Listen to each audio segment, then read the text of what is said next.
pour vos injustices criantes, mensonges, menaces, réclamation en 10 jours de 27 millions d'impôts sur des revenus prouvés inexistants. Vu votre haine et votre persécution contre Clément XV et l'Église rénovée, vous êtes excommuniés, condamnés, déposés par Dieu qui va vous le prouver. Nous demandons instamment justice au président Pompidou, annulation des impôts. Qu'est-ce qu'ils disent les gens ici d'avoir le pape ici? Qu'est-ce que vous voulez qu'ils disent hein? On fait comme tous. On le laisse faire qu'est-ce qu'il peut faire. Hein? Oh. Sur le pape, on n'en sait pas grand-chose, vous savez, le pape. Vous êtes voisins quand même. Mais on ne monte pas là-haut, non, on n'y va pas.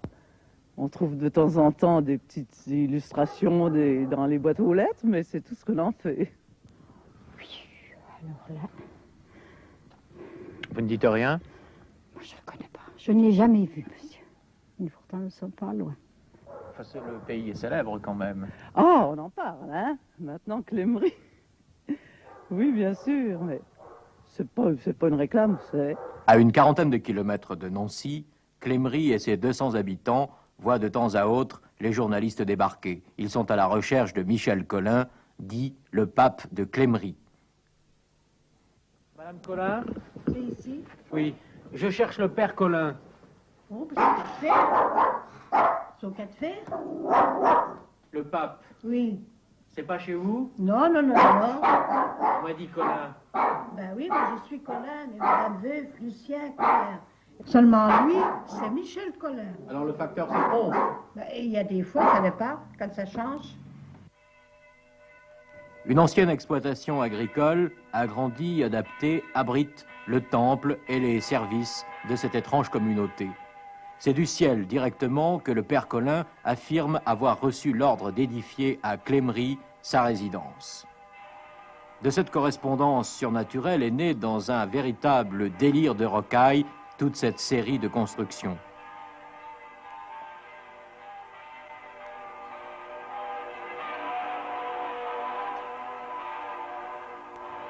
On entend les cloches, et ça sonne, en ce moment, à toute volée. Alors, ils ont certainement des cérémonies, mais nous n'y allons pas. Ah ben oui, ça, les cérémonies, oui, c'est privé, hein. Oui, Jaminette. Oh, mais le pape, c'est des belles voitures aussi, puis il y a des cas, pas mal. Ça dépend quand ils ont des fois une fête. Les gens ici vont à la messe. Ah, ici, oui. Mais à celle du curé. À celle du curé, oui. On a remarqué, il y a beaucoup de sympathisants quand même. Oui, mais qu'on ne tire pas, hein. Dans le pays? Oui.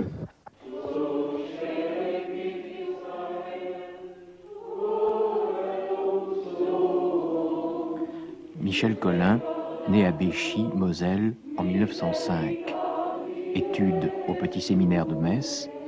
Ordonné prêtre à Lille par le cardinal Liénard en 1933. Exerce des ministères occasionnels de 1935 à 1950 à Nancy, Metz, Strasbourg, Poitiers et Valence. Le Saint-Siège le réduit à l'état laïque en 1951. Le Saint-Office confirme en 1956 cet arrêt. Interdit personnel par l'évêque de Nancy et de Toul, Michel Colin n'a plus qualité donc pour célébrer la messe et administrer les sacrements.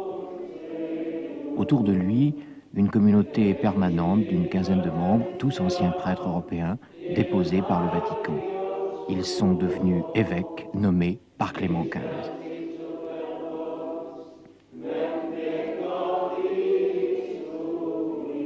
Des chauffeurs et une petite escorte personnelle complètent cette maison pontificale.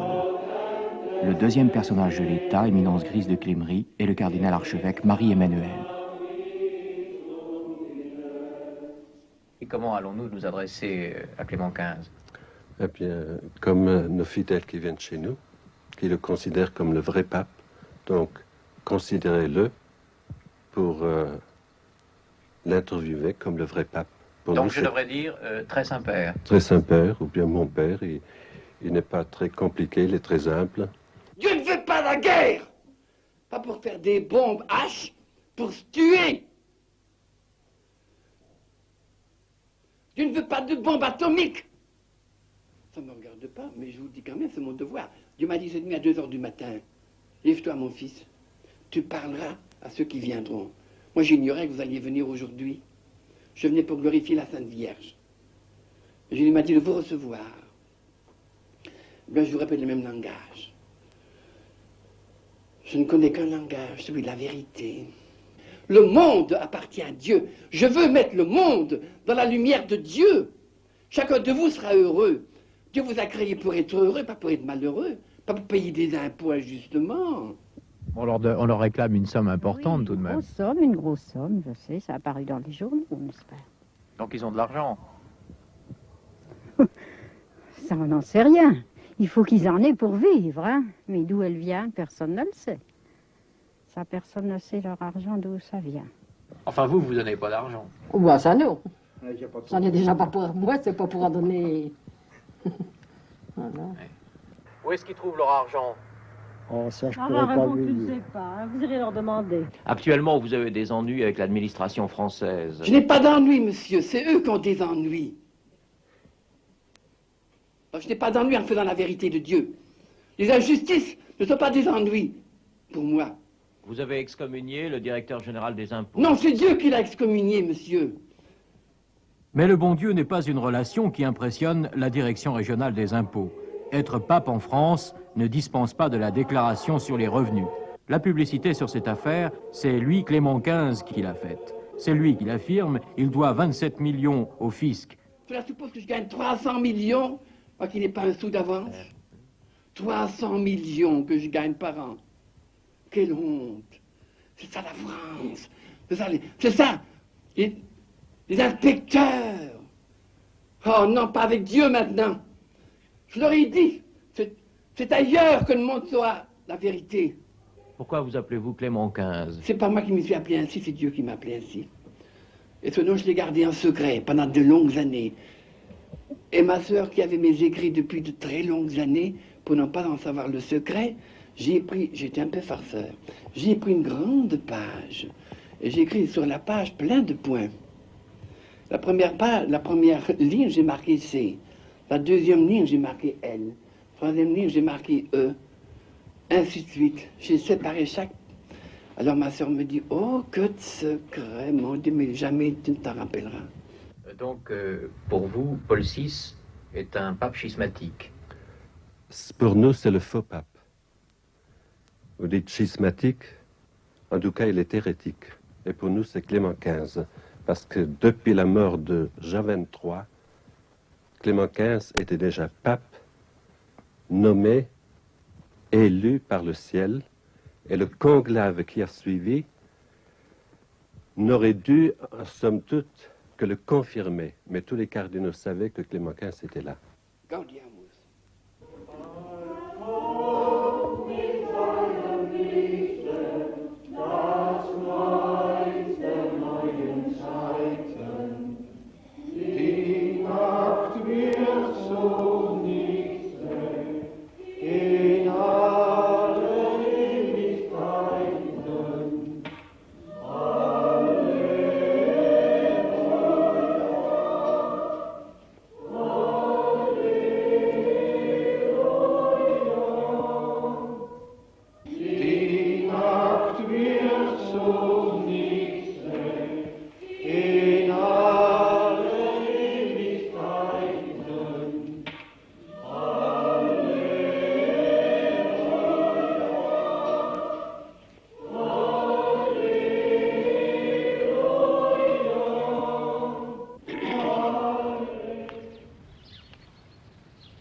Dans un décor baroque, d'anciens prêtres ou séminaristes, promus cardinaux ou évêques, quelques croisés portant soutane et l'épée au côté, une épée en fer blanc il est vrai, une dizaine de religieuses quelques fidèles, la plupart venus de Suisse ou d'Allemagne, tel est le Petit Vatican de Clément XV et le Petit Monde de l'église dite rénovée ou église du Magnificat.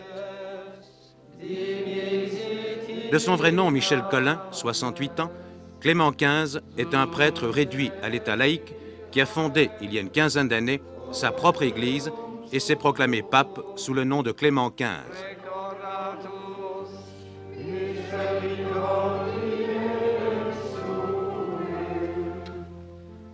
Élu de Dieu, dit-il, et non par un conclave, Michel Collin, Clément XV, prétend être le seul vrai pape, celui de Rome étant un usurpateur. En plus d'une série de miracles, dont l'abondance est surprenante, Clément XV excommunie à tour de bras, si l'on peut dire. Parmi les excommuniés, le pape Paul VI, quelques évêques, les magistrats du tribunal de Nancy, Michel Collin ayant eu, semble-t-il, quelques ennuis judiciaires, l'inspecteur des impôts de Meurthe et Moselle, et tout récemment les 2 ministres belges de l'Éducation nationale. Clément XV existe, ce n'est pas un canular, nous l'avons rencontré.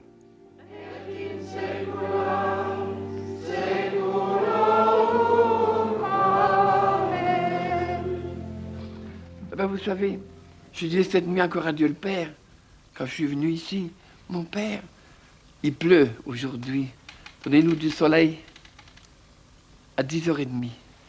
Il m'a dit, oui, je t'accorderai du soleil. Mais alors, je lui ai quand même dit, ça ne suffit pas d'avoir du soleil. Je veux du soleil dans les âmes. La terre, elle n'a pas été gentille. Elle a dévié. Alors Dieu le Père dit, qui de nous 3 va aller sauver la terre? Le Père dit, moi je suis le Père, je suis l'autorité suprême. Le Saint-Esprit dit, j'entends que le Fils obéisse. Ça sont des pensées à moi. Alors le Fils a dit, ben moi je vais me sacrifier. Le Fils doit se sacrifier. Et Jésus est venu sur la terre, dans une petite crèche, pauvre. C'est pas joli, vous savez. C'est tout ce que Jésus, dans un bonheur infini, je comprends pas cela, que Dieu si heureux ait quitté son paradis pour venir sauver un pauvre mondain centime. Et encore qui n'obéit pas. Regardez cet homme, mais regardez ce monde. Quel orgueil! Il y a quelques années, il a été examiné par un docteur. Il a trouvé sur les radios, il a trouvé la couronne d'épines. Évidemment, c'est un mystère. C'est-à-dire qu'il y avait la trace de la couronne d'épines sur la radiographie. Il y a la trace. Il y a les traces de la couronne d'épines, oui. Mais elle existe, cette radiographie, vous l'avez vue? Eh bien, voyez-vous, le docteur de Chaume, parce qu'il ne voulait pas se dévoiler lui-même, dans ce fait-là, il a gardé cette radio pour lui. Est-ce que ce ne serait pas mieux d'avoir cette radiographie, que vous puissiez montrer aux sceptiques? Certainement que plus tard on la sortira. Je dois vous poser évidemment une question que pas mal d'incroyants et d'incrédules se posent à propos de vos ressources financières. De quoi vivez-vous? Vous savez, la question est très simple. Nous ne vivons que de charité et de dons de nos propres fidèles. Un point, c'est tout. Jamais nous faisons allusion à l'argent. Jamais nous faisons de quête. C'est à la libre générosité de chacun. Mais on ne demande jamais rien. Donc c'est par simple don.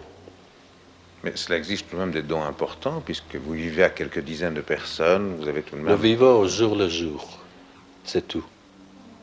Qui nous permet de vivre au jour le jour, et c'est miraculeux, il n'y a aucun doute.